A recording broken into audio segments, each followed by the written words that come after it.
एक बार की बात है, एक आदमी था जो अपनी फैमिली के साथ बहुत ही खुशी से रहता था। उसकी फैमिली में उसकी वाइफ और उसकी 5 साल की एक बेटी थी। तो उस आदमी ने अपनी बेटी के बर्थडे पर अपने परिवार के लिए एक नई कार खरीदी। ये देखकर फैमिली के सभी लोग बहुत ही खुश हो गए और सबसे ज्यादा उस आदमी की बेटी ये देखकर बहुत ही खुश हो गई कि उसके बर्थडे पर उसके पापा ने नई कार खरीदी है। अब अगले दिन सुबह जब वह नींद से जागा तो उसने देखा तो उसकी बेटी एक नोकी पत्थर से उस नई कार पर कुछ लिख रही थी, जिसकी वजह से उस कार पर स्क्रैच आ रहे थे। ये देखकर उस आदमी को बहुत गुस्सा आया और गुस्से में उसने अपनी बेटी को पीटना शुरू कर दिया। उस आदमी का गुस्सा इतना बढ़ गया कि उसने गुस्से में घर में रखी एक बेल्ट से अपनी बेटी को मारना शुरू कर दिया और तभी उसकी बेटी बेहोश हो गई। ये देखकर उस आदमी ने बेल्ट को फेंका और अपनी बेटी को उसी कार में हॉस्पिटल लेकर गया। हॉस्पिटल जाने के बाद पता चला कि वे बच्ची मर चुकी है। ये सुनने के बाद वे आदमी अचानक सदमे में चला गया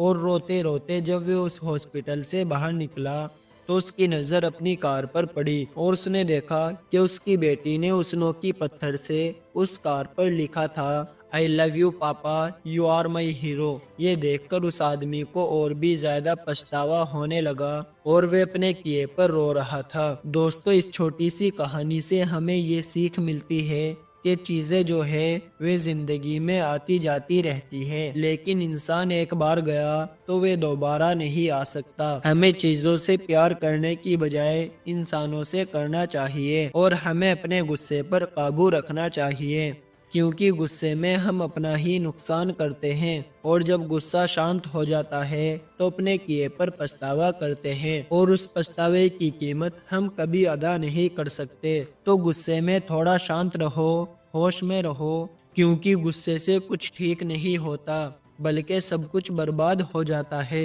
इसलिए जिस इंसान पर भी गुस्सा आए, एक बार उस इंसान की जगह पर खुद को रख कर देखो।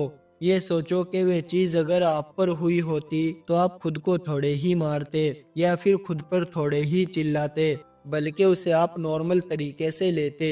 तो अगर आप इस कहानी को और भी लोगों तक पहुंचाना चाहते हो तो इस वीडियो को लाइक जरूर कर दे।